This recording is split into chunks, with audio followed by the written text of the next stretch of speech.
बैंकों के साथ बैठक की है, जहां देश को कैशलेस इकोनॉमी की ओर ले जाने के कदमों पर बात हुई है। डिजिटल बैंकिंग के लिए इंफ्रास्ट्रक्चर तैयार करने की कवायद शुरू हो चुकी है।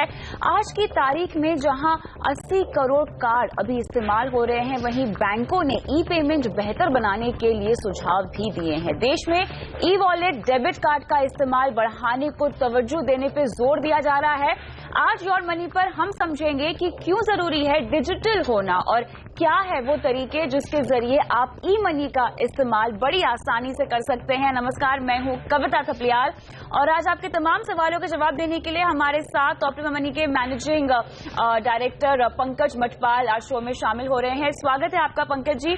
यहाँ पे हमने देखा है कि नोटबंदी से तो एक तरह से डिजिटल हो जाने की कवायद और तेज हो गई है, लेकिन मोदी सरकार की बहुत पहले से ये मंशा थी कि कैशलेस इकोनॉमी हमारा देश बन जाए एक तरह से। लेकिन अब मुझे बताइए कि इतने सारी चीजें अब हो रही हैं, नोटबंदी के चलते सब एक तरह से मजबूर हो गए हैं ई प्लेटफॉर्म पर आने के लिए। क्यों जरूरी है डिजिटल बैंकिंग को अपनाना हर शख्स के लिए आज की तारीख में? देखिए, बहुत ही जरूरी है। एक तो वजह यह है कि आपको सहूलियत बहुत है, आपके पास छुट्टे पैसे नहीं है और आप जो हमेशा अगर नोट है भी तो ये तकलीफ तो आती ही है। तो डिजिटल प्लेटफॉर्म पे ये होता है कि जितने पैसे आपको ट्रांसफर करने हैं, जितना पेमेंट करना है एग्जैक्टली उतना आप कर सकते हो। और काफी लोगों ने, हालांकि हम यही नहीं कि बड़े जो सीसीडी जैसे कॉफी शॉप है वहीं पे आपका इस तरह के ट्रांजेक्शन होते हैं, हाँ। या फिर बड़ी कंपनीज में होते हैं। आजकल बहुत छोटे जो समझते हैं, इवन एक छोटी सी दुकान वाला भी अगर इसको करता है तो वो भी मोबाइल वॉलेट के जरिए पेमेंट लेना स्टार्ट कर चुके हैं।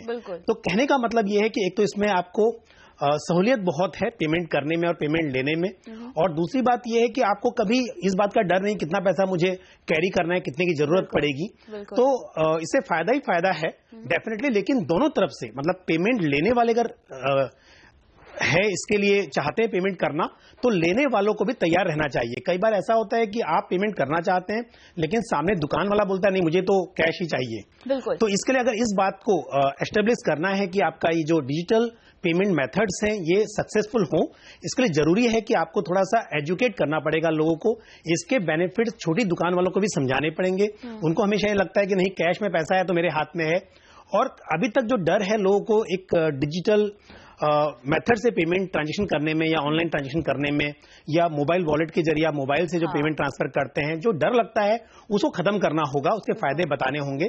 टेक्नोलॉजी के बेनिफिट्स ज्यादा होते हैं। हाँ, थोड़ा सा नई चीज कोई भी आती है तो अगर आपको बहुत अच्छी नॉलेज नहीं है तो रिस्क बना रहता है। तो अगर थोड़ा सा लोगों को एजुकेट किया जाए इसके बारे में तो फायदे ही फायदे हैं। बिल्कुल, और इसीलिए यहीं पर काम आता है योर मनी, जहां पे लगातार हम आपको आपके निवेश से लेकर आपके पैसों के सही इस्तेमाल की तमाम बारीकियां, तमाम गुर आपको सिखाते रहते हैं हमारे तमाम एक्सपर्ट्स के साथ। इंफ्रास्ट्रक्चर के लिहाज से अगर मैं देखना चाहूं तो बहुत जरूरी है डिजिटल बैंकिंग के लिए एक पुख्ता इंफ्रास्ट्रक्चर तैयार करना, जिसके लिए मेरे ख्याल से बैंक भी अब अग्रसर हो चुके हैं।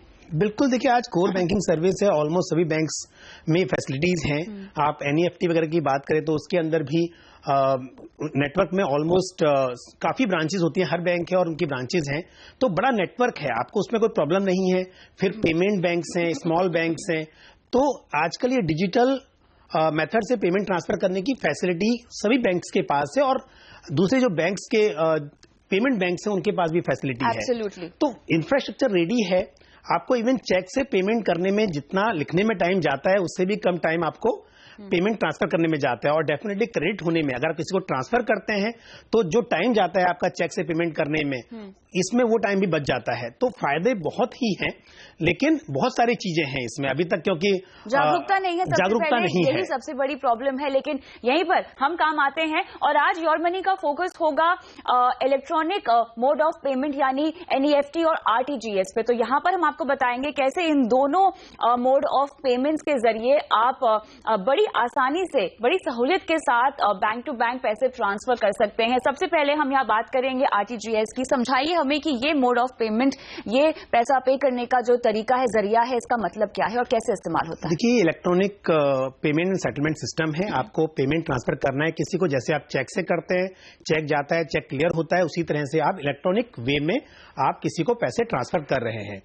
आरटीजीएस और एनईएफटी ये दोनों आपके आईएफएससी मतलब इंडियन फाइनेंशियल सिस्टम कोड के जरिए होते हैं। मतलब एक किसी भी बैंक की ब्रांच को एक नंबर होता है जो कि एक यूनिक नंबर होता है।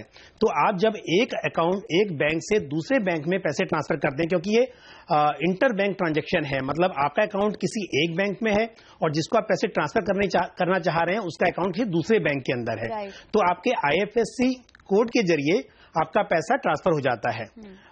दूसरी बात में टाइम बहुत कम लगता है यार। अगर आप स्पेसिफिकली RTGS की बात कर रहे हो तो उसमें तो रियल टाइम ग्रॉस ट्रांसफर है, तो इमीडिएट जैसे आप ट्रांसफर करते हो आपका पैसा सामने वाले खाते में ट्रांसफर हो जाता है। लेकिन इसमें बस ये है कि 2 लाख मिनिमम, कम से कम 2 लाख से ऊपर आप कर सकते हो।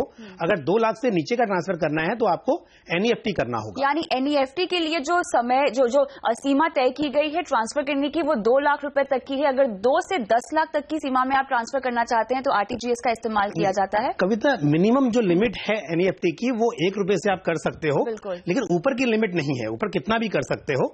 RTGS में 2 लाख से स्टार्ट होता है, अपर लिमिट वहां पर भी नहीं है, लेकिन मिनिमम जो होता है वहां पर आपका 2 लाख से स्टार्ट होता है। तो NEFT में होता यह है कि वो बैचेस में होता है, मतलब हमेशा ऐसा रियल टाइम नहीं है। 1-1 घंटे के डिफरेंस पर आपका एक साथ ट्रांसफर होगा। तो अगर मान लीजिए अगला टाइम 7 बजे का है और आपने 6 बजे 6:30 बजे पेमेंट के लिए ट्रांसफर कर दिया है, तो सामने वाले के अकाउंट में वो 7 बजे ही जाएगा। तो उसके लिए हर घंटे में बैच सिस्टम होता है NEFT में, और दिन में बैंक पे डिपेंड करता है, 11-12 बार दिन में NEFT होती है। और मैं कितने भी बार कर सकती हूँ, कोई लिमिट नहीं है। आप कितने भी बार कर सकते हो, उसकी कोई लिमिट नहीं है। हाँ, अकाउंट में जैसे मैंने बोला अपर लिमिट ऐसे कोई तय नहीं है, लेकिन बैंक टू बैंक और अकाउंट टू अकाउंट ये एक लिमिट रखते हैं। कई बैंक यूजुअली जो रिटेल अकाउंट होते हैं, जो सेविंग अकाउंट है, उसके अंदर 10 लाख तक के लिमिट रखता है आपके NEFT के लिए।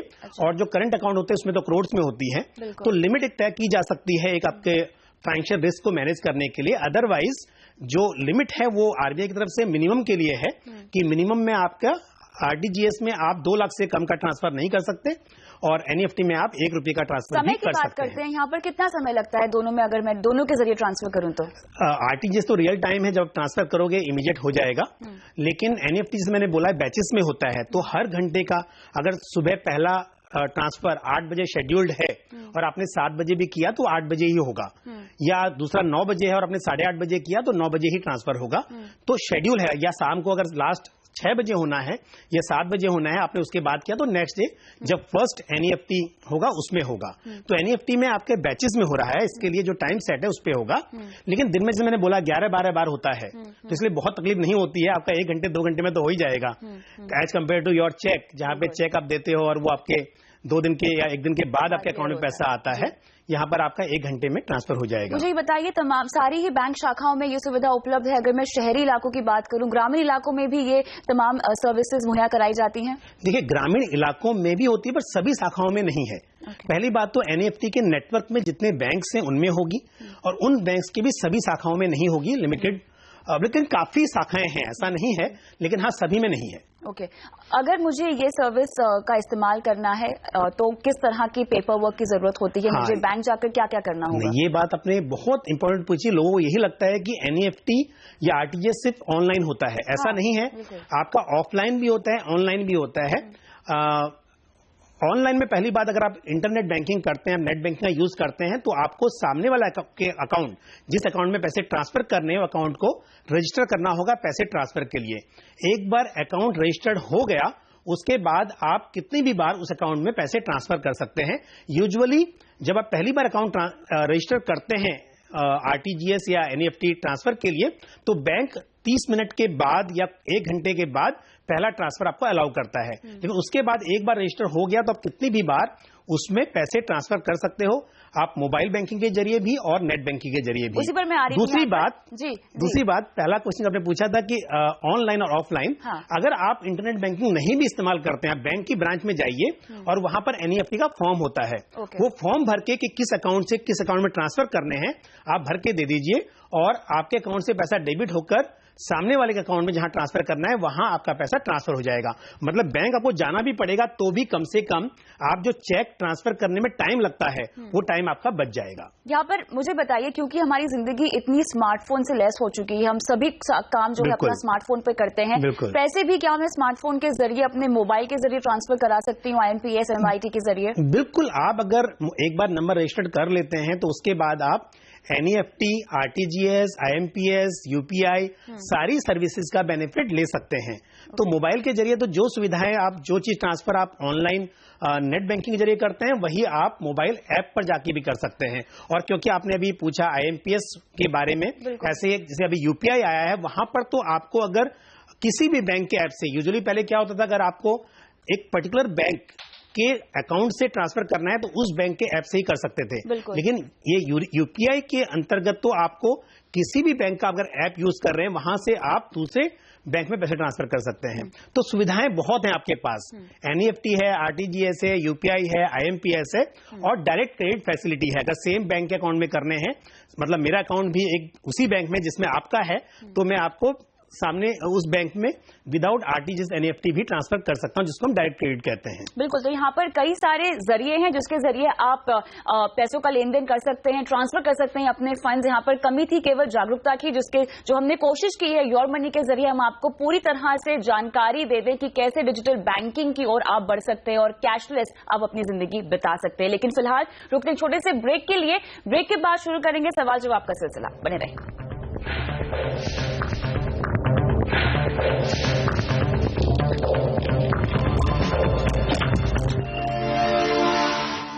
योर मनी में आगे बढ़ते हैं और अब जुड़ते हैं हमारे दर्शकों से। और सबसे पहला सवाल लेंगे हमारे युवा दर्शक जसमिंदर सिंह का, ईमेल के जरिए सवाल पूछना चाह रहे हैं। 25 साल की इनकी उम्र है और निवेश की जस्ट शुरुआत ये करना चाहते हैं। कौन कौन से फंड पोर्टफोलियो में शामिल करें और किस तरह से निवेश हो, ये जानकारी हमसे ये लेना चाहते हैं। जसमिंदर जी, आपका फोन नंबर नहीं है हमारे पास, वरना आपसे हम आपके निवेश का जो लक्ष्य है, जो आपकी इंटेंशन है, वो हम जान पाते। लेकिन कोई बात नहीं, आपने अपना सवाल हमें भेजा है और चूंकि आप फ्रेश इन्वेस्टर हैं, आपके जरिए वो तमाम दर्शक जो कि पहली बार निवेश करने का मन बना रहे हैं और शो के बाद शायद हिम्मत भी करेंगे निवेश करने की, उन्हें हम एक रोड मैप दे पाएंगे। पंकज जी, 25 साल की उम्र है, जसमिंदर की डिटेल्स तो काफी कम है हमारे पास, लेकिन फ्रेश इन्वेस्टर है, क्या अप्रोच होनी चाहिए? कविता, बहुत जरूरी होता है किसी भी इन्वेस्टर के लिए पहली चीज कि आपका लक्ष्य तय हो, क्योंकि उससे मालूम चलता है कितना समय आपके पास है, किस तरह का ऑब्जेक्टिव है। और हम जब फंड का चुनाव करते हैं तो क्योंकि म्यूचुअल फंड एक सिंपल सा टर्म है, लेकिन म्यूचुअल फंड में बहुत तरह की स्कीम्स होती हैं और आपके ऑब्जेक्टिव के हिसाब से, रिस्क के हिसाब से ये तय किया जाता है कि आपके लिए कौन सी स्कीम्स अच्छी रहेगी। तो यहाँ पर क्योंकि आपने ये सब बताया नहीं है तो मेरी सलाह यही होगी कि आप किसी बैलेंस फंड से स्टार्ट करें। बैलेंस फंड वो होता है जहां पर आपका पैसा इक्विटी और डेट दोनों में ही निवेश किया जाता है। तो ऐसे में क्योंकि नए इन्वेस्टर अक्सर पास के रिटर्न देखकर इक्विटी में निवेश करते हैं, लेकिन जब मार्केट गिरता है तो डर जाते हैं। तो ऐसे में अगर बैलेंस फंड है जहां पर आपका निवेश इक्विटी और डेट में दोनों में हो रहा है, वहां पर स्टेबिलिटी भी होती है निवेश पर और रिटर्न्स आने की भी अच्छी उम्मीद रहती है। तो इनको मेरी सलाह यही है कि आप पहली बार शुरुआत कर रहे हैं तो आप बैलेंस फंड से कीजिए। और इसमें मैं आपको फंड के नाम भी सुझाव दे सकता हूं, जैसे ICICI प्रूडेंशियल बैलेंस फंड है या SBI मैग्नम बैलेंस फंड है। इस तरह के फंड में आप निवेश कीजिए, ये आपके लिए अच्छे रहेंगे। चलिए, तो यहाँ पर आपको जसविंदर जी, अगर आप हमें सुन सकते हैं तो ICICI प्रू बैलेंस फंड और SBI मैग्नम बैलेंस फंड आपको रेकमेंड किया जा रहा है। क्योंकि हमारे पास पूरी डिटेल्स नहीं है आपकी इन्वेस्टमेंट की, तो आपको हम ये नहीं बता सकते कि आपको कितने सालों तक इस निवेश में रहना है। लेकिन चूंकि एक बैलेंस फंड की अप्रोच हम बता रहे हैं तो कम से कम 5 साल तो इनको रहना चाहिए। हाँ, कम से कम, मतलब अगर 5 नहीं तो 3-4 साल तो कम से कम हो। उससे कम है तो फिर आप डेट फंड में ही निवेश कीजिए। चलिए, तो फिलहाल ये रणनीति आपको हम दे रहे हैं, लेकिन हम आगे बढ़ते हैं और अगले दर्शक हमारे साथ फोन लाइन पर जुड़ चुके हैं। अरविंद वर्मा, 24 साल की उम्र है इनकी। हाय, गुड इवनिंग अरविंद, कैसे हैं आप? यहाँ लगता है संपर्क नहीं हो पा रहा है, कोशिश करेंगे इनसे जुड़ने की। लेकिन चलिए, जब तक हम इन्हें कांटेक्ट करते हैं, कुछ डिटेल्स इनकी हमारे पास पहुंची हुई हैं। रिटायरमेंट के लिए 30 साल के बाद तक के लिए इन्हें 2000 रुपए महीने का निवेश करना है रिटायरमेंट के लक्ष्य के लिए। और फिलहाल ये बोल रहे हैं कि 20 साल तक 3,000 रुपए हर महीना निवेश कर सकते हैं। कहाँ निवेश करें और क्या रणनीति होनी चाहिए, पूछ रहे हैं। कुछ रिसर्च वर्क की है यहाँ पर अरविंद ने और कहा है कि ये जो फंड्स चुने हैं ये कैसे लगते हैं योर मनी को। Birla Sun Life, frontline equity, ICICI Prudential focus blue chip, UTI mid cap, इन्होंने अपने लिए रिसर्च किया हुआ है। हमारे साथ अगर अरविंद फोन लाइन पर फिलहाल नहीं है तो हम इनकी फाइनेंशियल प्लानिंग की शुरुआत करते हैं। 38,000 की इनकी कमाई है और 24 साल की उम्र है। रिटायरमेंट का गोल काफी हद तक इन्होंने फिक्स कर लिया, जो कि बहुत अच्छी बात होगी। आप भी इनको अप्रिशिएट करना चाहेंगे इस बारे में। कविता, 24 साल की उम्र में अगर वो सोच रिटायरमेंट के बारे में, क्योंकि अक्सर लोग ये गलती करते हैं ऐसी एज में सोचते हैं कि अभी क्या जल्दी है, लेकिन क्योंकि रिटायरमेंट के लिए पैसा बहुत चाहिए होता है, जितनी जल्दी शुरुआत करेंगे, थोड़ा थोड़ा पैसा भी इन्वेस्ट करेंगे तो आपके लिए उस लक्ष्य को हासिल करना बहुत आसान हो जाएगा। तो ये तो बिल्कुल आपने अच्छा सोचा है। अब बात आती है फंड की। जो फंड आपने तय किए हैं वो फंड अच्छे हैं, पर मेरी सलाह ये होगी कि जैसे आपने मिड कैप में थोड़ा सा मैं आपको बोलूंगा थोड़ा चेंज कर सकते हैं। इसकी जगह पर आप Birla Sun life pure value fund अपने पोर्टफोलियो में रखें तो ये बेहतर होगा।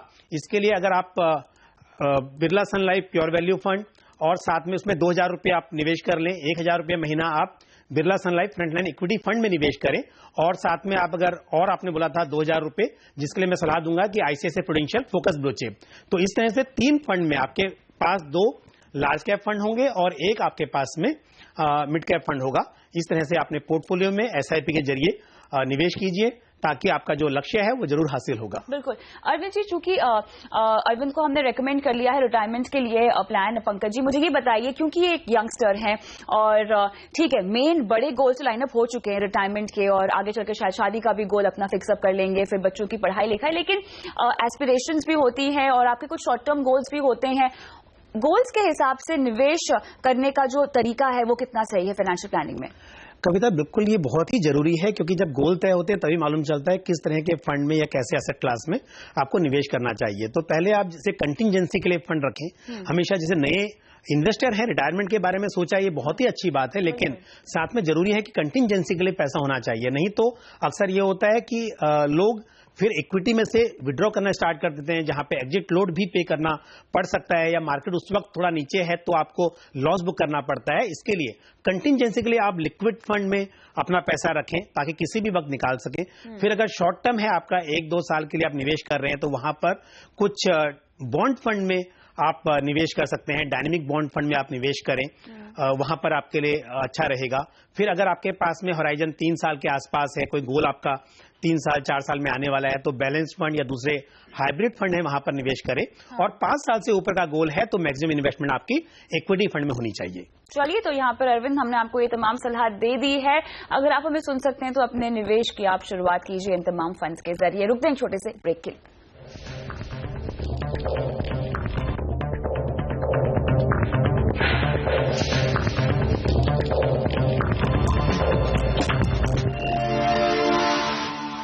योर मनी में आगे बढ़ते हैं और आज हम ले रहे हैं यंग ब्रिगेड के सवाल। 25 साल के अमित ने फरीदाबाद से अपना सवाल ईमेल के जरिए हमें भेजा है और अपने पोर्टफोलियो पे सलाह चाहते हैं। 3 महीने से केवल ये म्यूचुअल फंड में एसआईपी के जरिए निवेश कर रहे हैं और कुछ उन्होंने अपने पोर्टफोलियो में फंड्स भी शामिल किए हैं जिनके नाम मैं आपको बता देती हूँ। फ्रैंकलिन इंडिया प्राइमा फंड है, Franklin India smaller companies fund और Mirae Asset blue chip fund, साथ ही DSP BlackRock micro cap fund और 75 साल के लिए इन्होंने अपने लिए टर्म प्लान भी लिया हुआ है जिसका कवर ऑलमोस्ट 1 करोड़ का है। हमारे साथ फोन लाइन पर अमित है नहीं, तो इन्होंने ये फंड सिलेक्शन कैसे किया है और क्या गोल है लाइफ का उसकी कोई जानकारी हमारे पास नहीं है, लेकिन चूंकि इन्होंने अपने फंड सिलेक्शन पे हमारी राय चाहिए है और मांगी है। पंकज जी, किस तरह के इन्वेस्टर आपको लगता है कि अमित हैं? देखिए, अमित ने क्योंकि टर्म प्लान लिया है इसके लिए ये तो जरूर है कि डिसिप्लिन हैं और ये प्लानिंग कर रहे हैं, लेकिन मेरी सलाह ये है कि यंग इन्वेस्टर जो होते हैं उनके जो गोल होते हैं वो डायनेमिक होते हैं। अभी अगर ये रिटायरमेंट की बात सोचेंगे तो भी बीच में कुछ जरूरतें आएंगी और इनको शायद बीच में पैसे की जरूरत पड़ती रहेगी। इनके पास जो फंड है वो सारे fund small and mid cap fund है। इन फंड में क्योंकि वॉलेटिलिटी बहुत ज्यादा होती है, उतार चढ़ाव बहुत ज्यादा रहते हैं, और मेरी सलाह ये होगी किसी भी इन्वेस्टर को अपने पोर्टफोलियो में इक्विटी, डेट सभी तरह के फंड रखने चाहिए। इक्विटी में भी लार्ज कैप फंड, क्योंकि लार्ज कैप फंड वो होते हैं जिसका पैसा बड़े साइज की कंपनी में जाता है, तो वहां पर रिस्क थोड़ा कम हो जाता है कंपेयर टू मिड कैप और स्मॉल कैप फंड। तो इन्वेस्टर कई बार क्या करता है, जैसे मुझे अमित से भी लगता है कि सिर्फ पास्ट के रिटर्न देखकर इन्वेस्टमेंट करते हैं, लेकिन ऐसा नहीं होता है। आपको रिटर्न और रिस्क दोनों देखना होता है। तो यहाँ सलाह यह है कि अपने पोर्टफोलियो में थोड़ा एक्सपोजर कम करो अपना स्मॉल कैप फंड से। इसकी जगह पर एक दो अच्छे लार्ज कैप फंड जैसे ICICI Prudential focus blue chip fund या Birla Sun Life frontline equity fund, जो कि लंबे समय से अच्छा प्रदर्शन कर रहे हैं, ऐसे लार्ज कैप फंड को अपने पोर्टफोलियो में इंक्लूड कीजिए। चलिए, तो ये तमाम तब्दीलियों को आप तुरंत प्रभाव से लागू कीजिए अपने पोर्टफोलियो अमित, और डिसिप्लिन यानी आपको बिना चूके निवेश करना है अगर आप अपने लक्ष्य को यहां पर पाना चाहते हैं। यही सलाह हम योर मनी के जरिए आपको दे रहे हैं। बहुत बहुत शुक्रिया पंकज जी आज शो पे आने के लिए। और योर मनी में मुझे भी इजाजत दीजिए, अपना सवाल आप हमसे पूछ सकते हैं, आप व्हाट्सएप कर सकते हैं अपने नाम के साथ, आप हमें @TH पर ट्वीट कर सकते हैं। m@moneycontrol.com हमारा ईमेल आईडी है, जहां पे अपने कॉन्टैक्ट नंबर के साथ अपना सवाल आप हमसे पूछ सकते हैं। फेसबुक के पेज पर जाके भी अपना सवाल पोस्ट कर सकते हैं, लेकिन अपने कॉन्टैक्ट नंबर के साथ। नमस्कार।